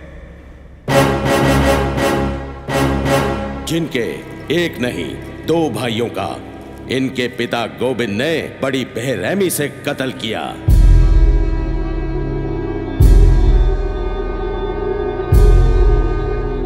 तुम्हें पता है तुम्हारे पिता ने नवाब साहब के भाइयों का कत्ल क्यों किया था? कोई गलती की होगी? इनके भाइयों ने। इतने छोटे बच्चे और इतनी बड़ी जुबान। इतना बड़ा वजीर और ऐसे नीच काम, भरे दरबार, शरेआम। तुम्हें मौत से डर नहीं लगता? आपको खुदा से डर नहीं लगता? जुबान संभाल के बोल, बेखौफ। बेखौफ जीते हैं, बेखौफ ही मरते हैं। क्योंकि हम गुरु के सिंह हैं। सिंह? हाँ, सही काम करने वाला बंदा सिंह होता है। किसी की आंसू पोंछकर उसे खुशी देने वाला बंदा सिंह है। कमजोर की ताकत बनने वाला बंदा सिंह है।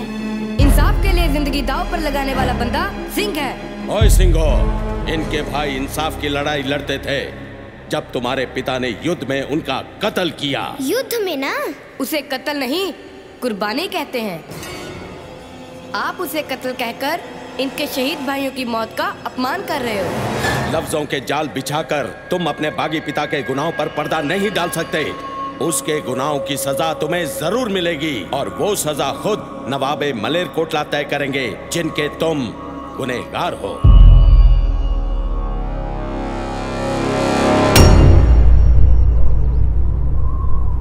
फरमाइए नवाब साहब, आप कौन सी सजा देना चाहोगे अपने इन दुश्मनों को? मैं गोविंद से अपने भाइयों की मौत का बदला लेना चाहता हूं और वो मैं जरूर लूंगा, पर मैदाने जंग में ये मेरे गुनाहगार नहीं हैं। औरतों और बच्चों से बदला नहीं लिया जाता। मैं चाहता हूं इंसानियत के नाते गोविंद की मां और उसके बच्चों को रिहा कर दिया जाए।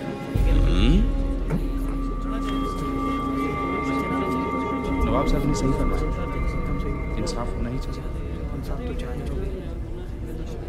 नवाब साहब, आपने आज साबित कर दिया कि एक अच्छा इंसान ही सच्चा मुसलमान हो सकता है।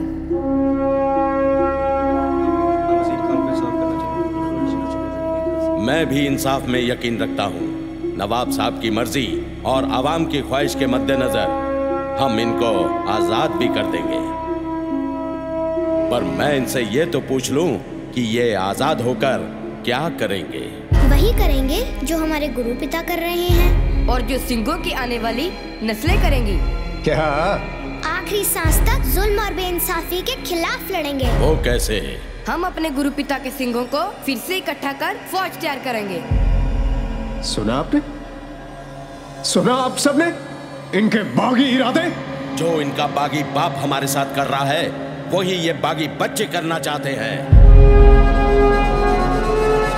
अब बताओ दरबार में बैठे काजी और वजीरों कि मुगलिया सल्तनत के इन बागियों के बारे में आपकी क्या राय है? खां साहब, अब तो सबकी राय एक ही है, सांप के बच्चे सांप ही होते हैं। सच्चानंद, जुबान को लगाम दो।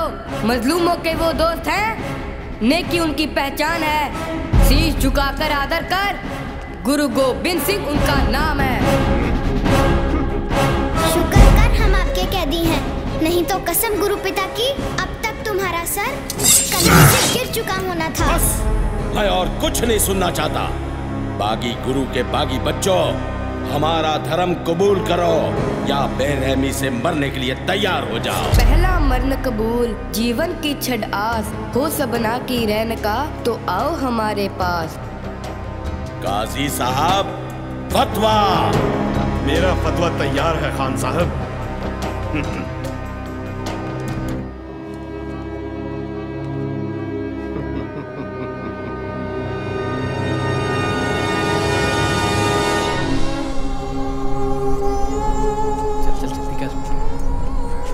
माता जी कहाँ जा रहे हो?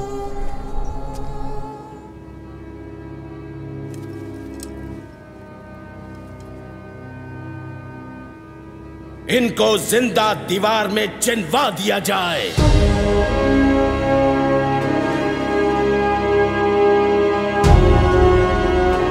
या अल्लाह, इस हुकूमत को कहर से बचा।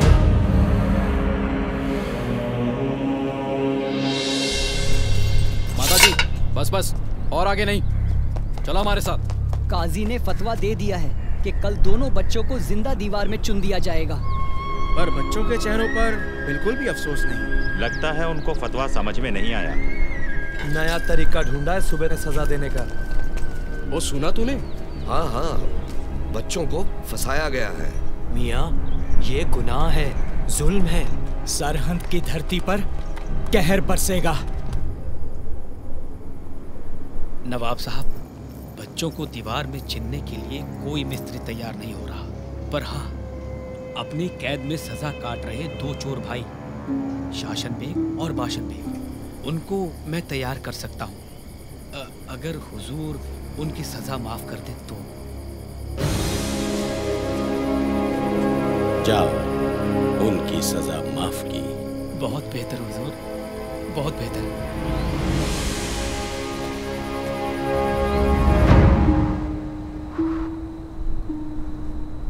दादी माँ, हमने पाठ भी कर लिया, मोती मेरा दूध भी पिलाकर चला गया, पर आपने पूछा नहीं कि आज दरबार में क्या हुआ। बेटा, वही दलीलें, उल्टे सीधे सवाल। जो कुछ भी हुआ उससे हम बहुत खुश हैं दादी माँ। खुश हो? कौन सी बात से खुशी हुई तुम्हें? हम खुश हैं कि हम आपकी उम्मीदों पर सही उतरे। हम खुश हैं कि हमने अपने गुरु पिता और दादाजी की शान को बरकरार रखा। हम खुश हैं कि हमने जालिमों के डर से अपना धर्म नहीं हारा, आपकी सिखाई कुर्बानी को याद रखा। मुझे तुम पर फख्र है। काजी का फतवा कहता है कि हमें जिंदा दीवार में चिन दिया जाएगा। फिर क्या हुआ? जिंदा दीवार में ही चिनेंगे, मार तो नहीं देंगे। हाँ दादी माँ, मार थोड़ी देंगे।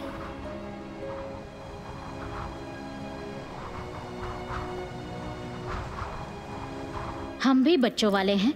मैं नहीं चाहती कि कल को इतिहास के पन्नों पर सुबह सरहद का नाम मासूम बच्चों के कातिल के रूप में जाना जाए। आप चाहती हैं मैं उस बागी के बच्चों पर रहम करूं जिसने मुगलिया सल्तनत की नाक में दम कर रखा है? मैं कुछ नहीं कर सकता। काजी साहब अपना फतवा दे चुके हैं। काजी का फतवा बदला जा सकता है, ये मैं जानती हूँ। उस फतवे को कैसे बदलना है ये आप जानते हैं। होश में आओ बेगम, मैं उन बच्चों की सजा नहीं माफ करूंगा। मैं नहीं चाहता कि सारी मुगलिया हुकूमत मुझे सिखों के गुरु से डरने वाला डरपोक कहकर बुलाए। तीर कमान से निकल चुका है, अब कुछ नहीं हो सकता। खुदा के लिए ऐसा मत कीजिए खान साहब। ये जुल्म है, ये जुल्म है।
ओ माता, बच्चे को तैयार कर, लेने आ रहे हैं, फतवा जारी करना है।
क्यों अपने दुश्मन खुद बन रहे हो बच्चों?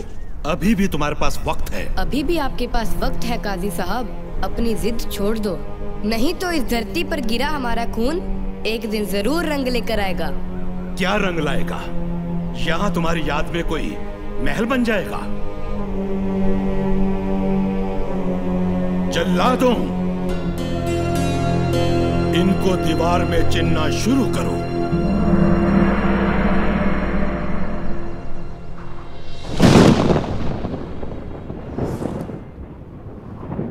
ओंकार सतनाम करता पुरख निर्भव निर्वैर अकाल मूरत अजूनी सैभं गुर प्रसाद जप सच जुगाद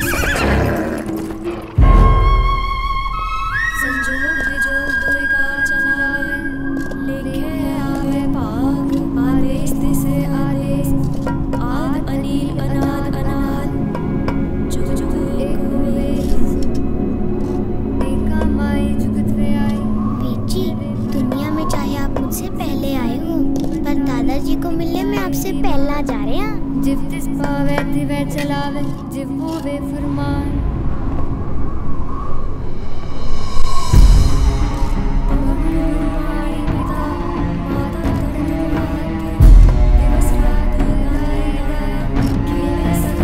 सोच लो, अभी भी बहुत कुछ हो सकता है। चंगियाइयां बुराइयां वाचा तरन दूर करनी आपो अपनी के नेड़े के दूर। चंगियाइयां बुराइयां गए संगत काल नानक के उछले केरी छुटी नाल।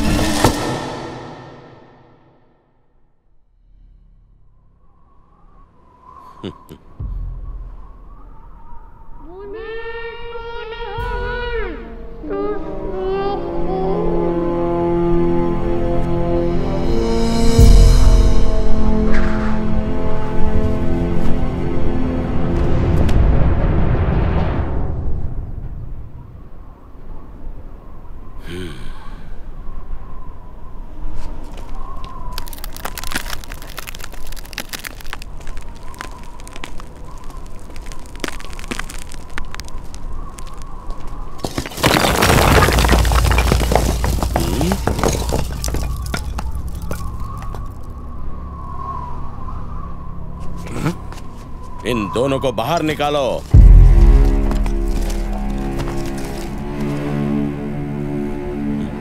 ये दोनों तो अभी जिंदा है खान साहब।